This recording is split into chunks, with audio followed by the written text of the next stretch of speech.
Well, it's that time of the day again here on France 24. We take a leaf through the international press for you. Chris Moore joins me in the studio. Good morning, Chris.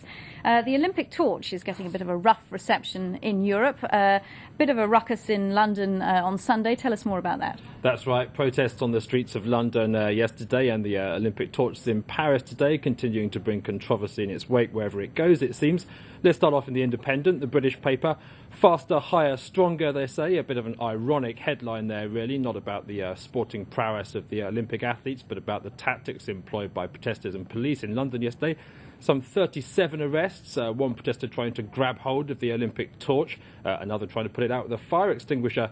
Inside The Independent, there's an editorial there saying that it's really a bit disingenuous of Beijing to try and portray the Olympic flame as the torch of harmony, saying that it was only revived in 1936 and was used then as a kind of propaganda tool for the Hitler regime. And the editorial there compares the way that the torch was paraded around the Balkans back then to reflect rising German power in the region with the way that China will be parading it around Tibet.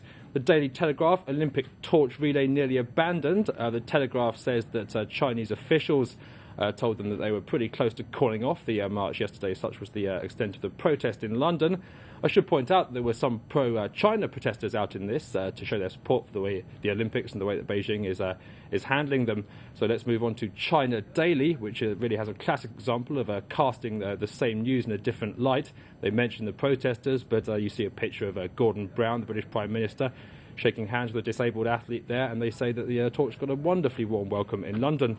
Now, as we were saying, the torch due in Paris today, the subject of a big debate here in France for some time now.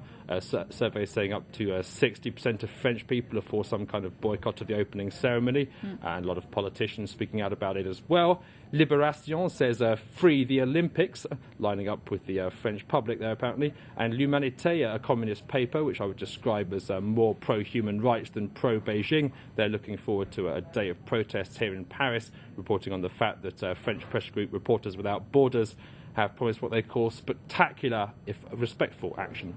Right, well, stay tuned for that. Chris, let's move on to Zimbabwe, where, of course, tension is still high. The opposition is rubbishing Robert Mugabe's demand for a recount on the presidential polls. How is that going down over there?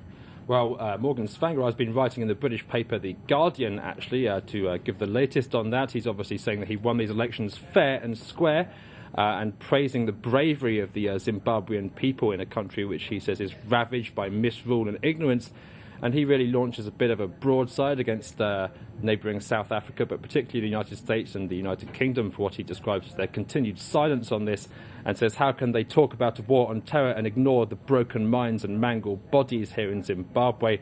One interesting thing he does say at the end is that if he does eventually become president, he won't follow Mugabe in the courts, saying that rebuilding the country is more important.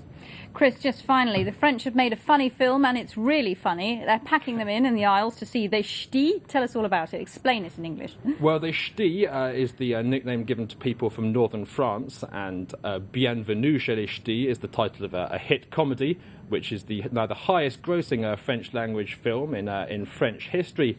La Voix du Nord, the northern French paper there, they lead on this film. The story of the film is about a postman who tries to wrangle his way into a job in the cushy south of France, but ends up being busted and exiled, if you like, to the north of France, expecting barbarity and heavy drinking. He actually ends up rather liking the locals and their way of life, and begs to stay. Anyway, the film's creator and star, Danny Boone, now wants to go international with this film, but I'm not quite sure how it's going to translate into other languages. Thank you very much indeed, Chris. Well, that's it for the press review. Stay tuned to France 24, and we might do the next bulletin in Ch'ti. Thanks.